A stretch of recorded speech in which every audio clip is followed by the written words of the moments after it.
Welcome to the Golden Debate. As we debate the Golden Domers, will the Golden Domers of Notre Dame land in the Big Ten Conference, or will they remain independent for the foreseeable future? I'm going to debate this with two of my good friends from the College Football Mafia Network, and we're going to do that right after this word from my sponsor.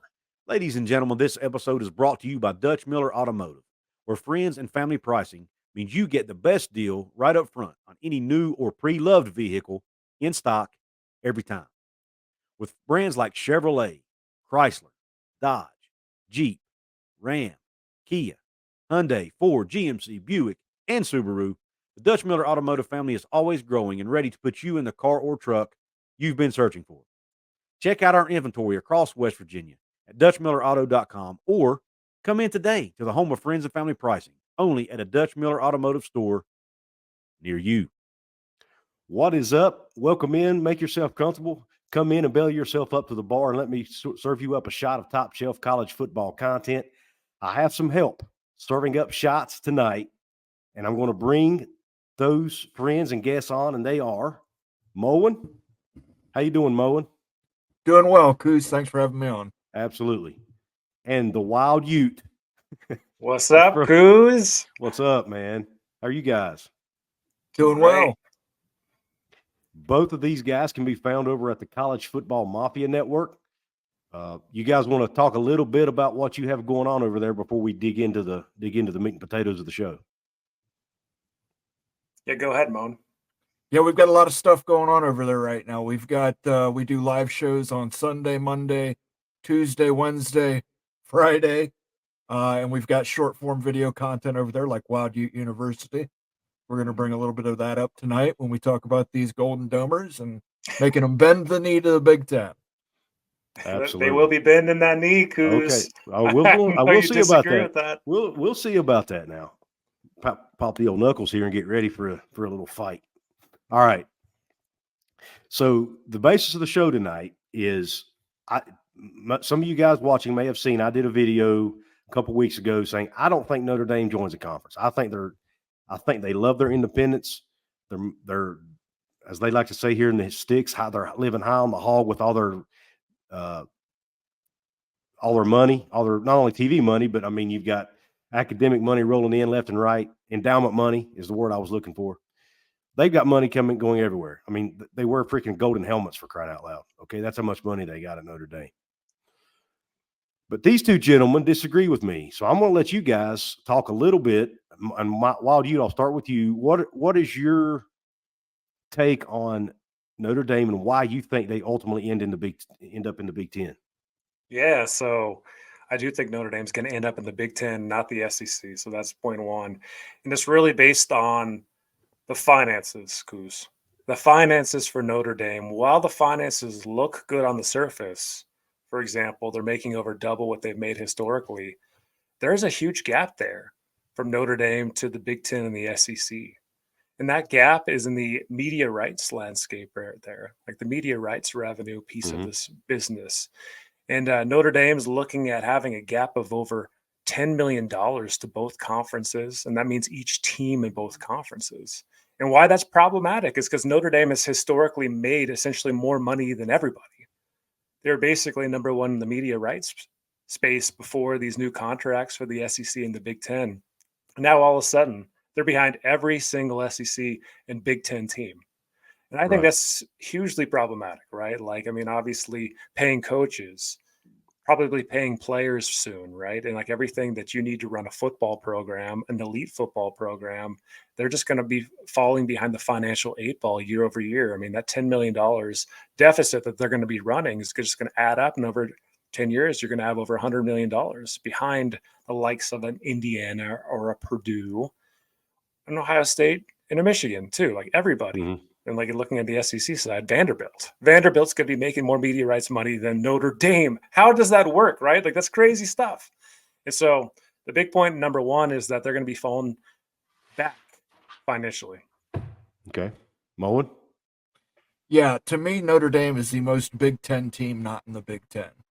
They are more Big Ten than the last 7 additions we've added to the conference. It's merely contrarianism at this point that they don't join the conference. They've been invited several times. It's been over 100 years since Mhm. Fielding Yost blocked them. It's mainly time for them to join a conference, and the conference that makes the most sense for them is the Big Ten. That's where most of their historic rivals will be: USC, Michigan, Michigan State, Northwestern, Purdue, all historic rivalries of Notre Dame, all within the Big Ten Conference. When the Big Ten Conference moves towards scheduling 10 conference games, if Notre Dame's not within the conference, they may lose some of these rivalries like USC. And when are they making that move, do you think? I think they're going to make it rather soon, especially if they move to 20 teams. Gotcha. Now, Mona's a Big Ten. You're obviously an Ohio State fan. I see the O there on the hat, and I know kind of how you feel about Notre Dame. So, would you want to have Notre Dame in? Putting the fan hat on, would you want Notre Dame in the Big Ten? Absolutely. Okay. Absolutely. It's our white whale at this point, which I know it's hard for some people to understand that. But if you ever read Melville's Moby Dick, it's our white whale. We need Notre Dame in the Big Ten. It's something that we've been pursuing since the 1940s. It's time. All right. There's a big debate right now, obviously, with what's going on with the ACC. We all know what's going on there. We've all talked about it on our shows ad nauseum. Notre Dame right now is tied to the ACC in every sport except, I think, hockey and football. Obviously, they're independent football, and I think they're in Big Ten hockey, right? Yes. Yep. But there's a caveat or a clause rather in the contract that says they have to join if they join a conference before 2036, it has to be the ACC. Do you think there's anything there that would prevent Notre Dame from joining the Big Ten, where the ACC might fight that, or do you think the ACC is even going to be around to fight that? Moen. I don't believe that. I don't believe that this, from what we've understood so far, and we just got a ruling today, the ACC grant of rights and contracts are extremely complicated and are possibly not even worth the paper they're printed on. Right. So that must join clause, I have a hard time believing they couldn't litigate their way out of that with all their money. Okay. WildUte, what about you? What do you think about that? Yeah, for sure. Notre Dame's not going to be the first to move in the ACC. They're not going anywhere. Notre Dame will not go anywhere until the ACC falls apart. That's Florida State and Clemson out. That's UNC out, and probably Miami out. And Notre Dame's going to wiggle themselves out of the ACC on the cheaps because they're not going to be initiating anything. Like right now, they love their independence, as we all know, and everything. And the ACC that works, right? Even though they're falling down the 8 ball. But once the ACC falls apart and that scheduling with the ACC teams, alliance everywhere else but football, hockey, that's problematic. Big time problematic and everything. But they're not going to be driving the bus on the destruction of the ACC. That's going to be Florida State, as we've seen, and also Clemson right now. So look to them to be a secondary mover in this game. And I think they'll get out on the cheaps from the ACC. Okay. There's obviously my argument is that I think Notre Dame stays independent for the foreseeable future. And as part of that, my mind goes to the whole thing with Stanford, Cal, SMU joining the ACC. Notre Dame was a huge advocate for that. You could arguably even say they were the one who pushed it and got it done, helped get it done. Why would they do that if they had no intentions of staying in the ACC? WildUte. Yeah, you know what? Like this, back to that point, I think that they have every intention to stay in the ACC. I think that Notre Dame would love to stay in the ACC because they can be independent. They can have their sports there. It's pretty easy scheduling wise and stuff. And although we've talked about that revenue gap, like Notre Dame might be willing to fund, like out of an endowment or some other means to fund their football program to get up to an Ohio State or Michigan level to be an elite. So I don't think Notre Dame is going to be driving the destruction of the ACC. I think they want it to survive. 100% they want it to survive. But the problem is it's falling apart. Like it's not surviving, right? And that's why Notre Dame is going to be looking for, in my opinion, a new home here over the next 3-5 years. Gotcha. Because the ACC is going to fall apart. And of course, adding Stanford, SMU, Cal and stuff just added at that time a little bit of stability in probably Notre Dame's mind. But really, that's fracturing, as we can see now. Yeah. Now, let's get back to the numbers a little bit. I'm going to do a screen share here. Moen was nice enough to put some slides together for us here. When you look at the money or WildUte, I'm sorry, put this together It's all for good. us. Yeah. When you look at the money here, obviously you look at Notre Dame's revenue. Well, I'll just let you walk through it. You're the one who made it. I'll let you Yeah. talk to the slide. Yeah, if you right. want. And Couz, you actually laid a lot of these figures out too Mhm. in the video you put out 2 weeks ago. Right. And really, it's the media rights for Notre Dame, where it was and where it's going. So, historically, it's been around $22 million from NBC for their football games per year. And in the future, it's estimated to be around 50 million. That's from multiple media sources. Nobody has that exact figure, but really the smoke is that it's going to be $50 million. Looking at other sources of revenue coming into the Golden Domers here. So in the past, they've been getting around $12 million per year from media rights, the portion of media rights. And that's an estimate on my part from the ACC. And in the future, that's going to go up a little bit with all the ACC schools distribution. So in the future, it's going to be around $15 million a year estimated. Mhm. And the CFP payout is going to be $12 million a year. And in the future. So when you're looking at all the money sources, the guaranteed money sources they're going to get, it's going to be around $77 million. And then there's another caveat, the asterisk. The very bottom is $6 million. And if they make the college football playoff, they get $6 million in independent money. Any of the independents that make the playoff get automatic $6 million performance bonus. So that's just another aspect of this. It's not a guaranteed payment. Notre Dame has to make the playoff to get it. But nevertheless, it's part of their compensation structure to look forward. So essentially, guaranteed wise, Notre Dame's looking like they're going to be making $77 million guaranteed per year in media rights revenue only. We're talking media rights revenue. We're not talking about ticket sales or anything else. Right. And then with that caveat, that's $6 million for the college football playoff berth if they make it. So that'd be an additional $6 million, making it 83. So they're at 77 with 83 as a ceiling, so to speak. Best case. Yeah, best case. Yeah. Mm-hmm. It's a lot of friggin' money, man. Well, yeah, look at it. In the past, Notre Dame was making like 39, right? So like they're jumping up and they're essentially almost doubling their money. So it's not like they're poor at all, but like the problem is when we move forward in the comparisons here. Yeah. Let's do that now. Look at the Big Ten here. So the big, and I understand your point here, and I agree with all of these numbers, but it's just, I'm just one who I don't think Notre Dame cares as much about money as everybody else. Now, maybe I'm wrong.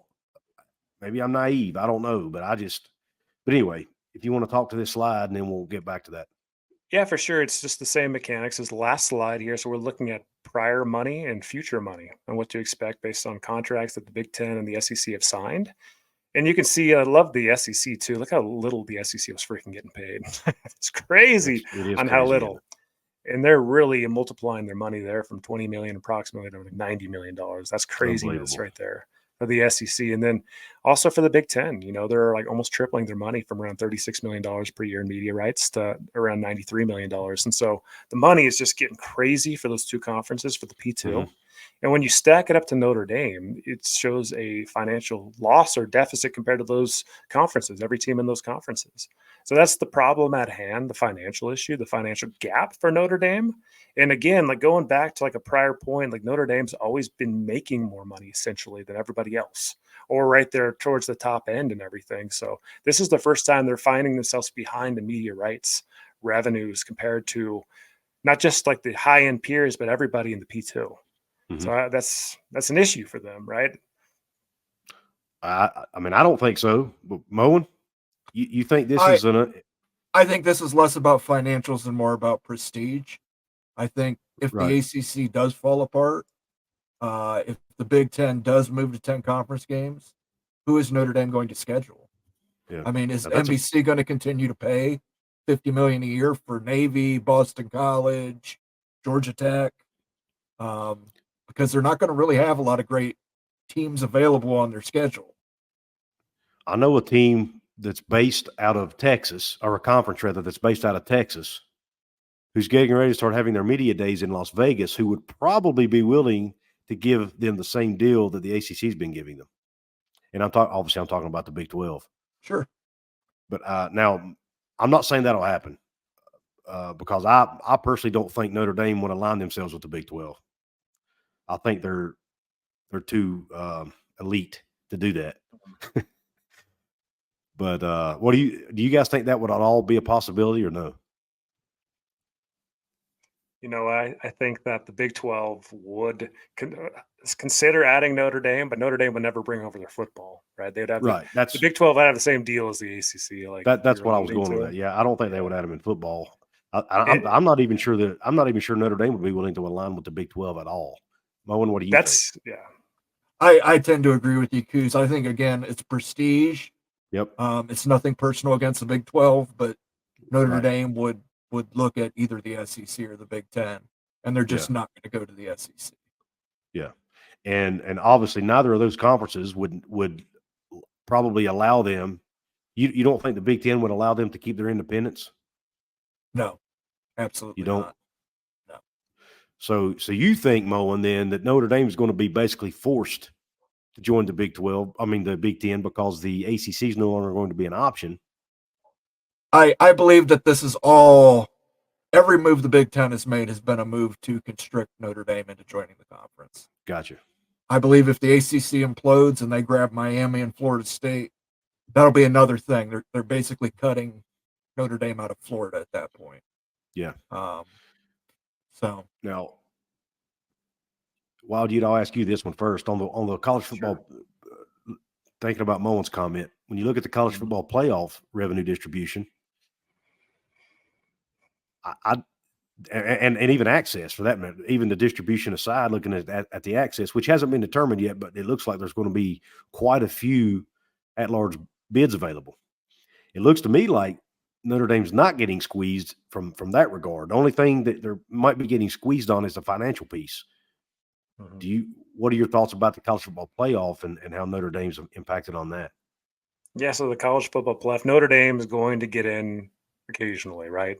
And Mhm. I don't think Notre Dame's going to get in every single year, but there's probably a good shot that they get in half the time. It's because it's Notre Dame, right? And there's 12 spots. So I could totally see that Notre Dame getting in often, which equates to $6 million more in media rights, distributions and stuff from the CFP on their deal and stuff, which helps with the math a little bit. That bridges some of the gap, but you're still behind the Big Ten teams, like approximately $10 million, even if you made the playoffs and stuff. So while that helps and they're making decent money and they're making a lot more than the Big 12 teams, it's still not at the same level, even as your mid-range Big Ten teams. And that's like the big idea, though. Like, it's not just like you're behind Penn State, like you're behind Indiana, right? Like you're behind the Purdue's, you're behind the Minnesotas. And that's the thing that really stings is like if Notre Dame wasn't winning championships before, and they haven't won a championship in 35 years approximately, right? It's been a long time when they're making so much money in media rights historically, and their football program's doing so well. Now that you're falling behind the financial the gap here with mediocre teams, lower in Big Ten SEC teams, how are you going to make in the future? Like, are you going to fund that financial gap to pay coaches more and players more out of your investment funds at the university? How do you think your university donors are going to feel about that? Well, let's just fund, the coach's salary with our investment accounts that we're supposed to put towards buildings. Like, that's not a good way to do business. And so Notre Dame needs to, you'd think that they'd want to be a profitable football department. And to keep up with peers, they're just not going to be, at least peers in the P2. Moen, you want to say anything on that? Yeah, I would also, sure, the college football playoff, that's important, but the other financial aspect that we haven't discussed, and I don't want to change the topic, but Notre Dame is very anti-paying players. The leadership has been opposed vehemently to the idea of players being paid. So it's going to be real hard to recruit to Notre Dame if you're not paying players. That could be alleviated by joining a conference where the players have a negotiated agreement with the conference to be conference employees. Okay. So didn't I hear or read a report a year or so ago that the Big Ten is looking to do that at some point? Yes. Yeah. Kevin Warren on his way out had discussed opening negotiations with players. Because I think there was even wasn't there like a Penn State player? Penn State has formed a union advisory group. So, okay. Yep. Okay. So you think that might be another move, a chess move, so to speak, that the Big Ten could be making in preparation? I believe so, because a lot of the schools in the Big Ten are state schools, which would make them state employees if the school paid them. Mhm. which gets you into a whole different level with, retirement system, everything else. Mhm. It would benefit the conference as a nonprofit entity just to be conference employees and have a negotiated Mhm. salary with the conference for revenue generating athletes. Yeah. See, here's my thinking, and maybe I'm giving Notre Dame, maybe I'm too hard on them. Whatever, I don't know, because I definitely I don't like them at all. I can't stand them. Maybe it's jealousy. I don't know, but nonetheless, I don't like Notre Dame. They're one of my least favorite teams, programs. They just seem like they think they're better than everyone else. But anyway, I think they feel so highly of themselves, they won't do anything. And because, first off, I think the ACC, even though I do think the ACC is going to be a shell of itself at some point, I do think it'll survive as a league, and which would allow Notre Dame to continue that relationship with them and continue to keep that football independence. So I do think that ACC relationship may stay there, or at least may be available for them. I've heard Jack Swarbrick say that as long as they have the two things they want are access to the playoff and a good TV deal. He said, as long as we have those two things, we can keep our independence. Well, so far they've got that, and I don't see that going away anytime soon, honestly. And as far as the paying the players thing, if they're independent, they won't have to pay their players. I mean, there was a huge controversy a few years ago when one of the reasons Brian Kelly left Notre Dame, my understanding, is because he wasn't able to recruit the players he needed because of their academic standards, and he couldn't pay his staff what he wanted to pay them. And I don't think he was even making a whole lot of money compared to other coaches around the country. And Notre Dame, to me, from what I've read and heard, and maybe I'm wrong, Mo, and you probably know more about this than me, but it seems to me like they don't believe in paying people a whole lot anyway because they don't have to, because they're Notre Dame. They're Because they're God. Notre Dame. But that's the thing. If you're going to win championships, you're going to have to start paying players. It's inevitable. I mean, they're doing very well in recruiting under Marcus Freeman, but they've lost kids from, they used to have a pipeline to the Catholic preparatory schools in Chicago, and they're losing kids left and right out of there to NIL deals. They lost one to Ohio State. He eventually went to Miami, simply because they wouldn't pay an NIL deal for him. So, Wow. So you think basically they're just going to be forced to, but they're not going to have a choice because they're going to. I think they're going to stay independent as long as they possibly can. But when they can't, I think they would join the Big Ten. And I think that's going to happen. I think the Big Ten is making all these moves to make that happen. I think we had a gentleman on from the Four Horsemen podcast on, and he said if they lost the USC rivalry, that would be a definite wake-up call that they would have to join the Big Ten. So I think if the Big Ten moves to 10 conference games and pushes those Big Ten teams not to schedule Notre Dame, that Notre Dame will have no choice but to acquiesce and become a member of the Big Ten. Okay. But while you think it's more of a financial reason than anything, right? Am I reading that right? I think the financial reason's the main reason.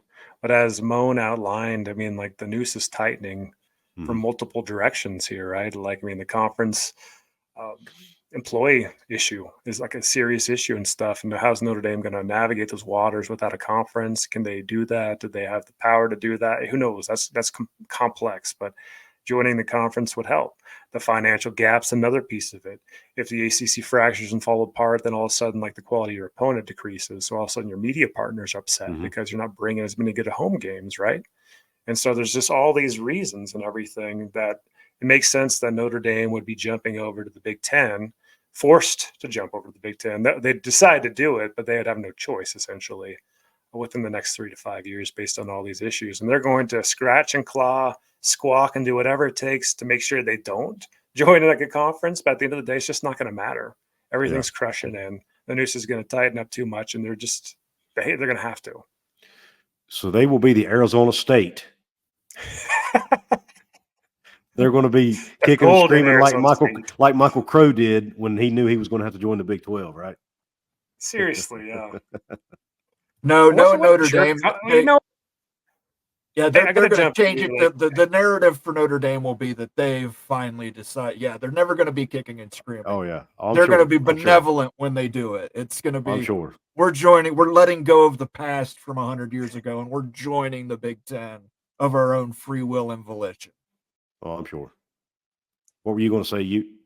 Yeah, I was going to say that I cannot believe the comments towards West Virginia from the former AD of Arizona State. Seriously, like I haven't had a chance to jump on and talk to you about that, but that was absolute bull crap. I'm like all Yeah. West Virginia fans. That's total crap right there. I'm sorry I didn't even have to hear that crap. Oh, that's all right. He's gone. He's gone. He is gone. We're accustomed to it. I actually had a Arizona radio show reach out to me and talk to me about that. He was like, they were taken aback by it. Of course, they had to take a jab at West Virginia too as soon as I hung the phone up, but that's okay.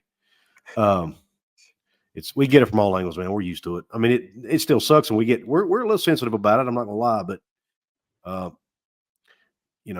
at the same time, we're also used to it, so that's okay. Ren Baker had a very good reply. He put out on Twitter.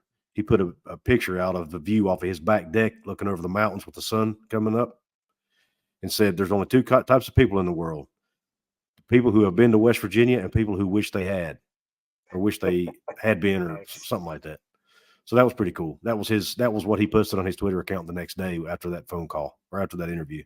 Mhm.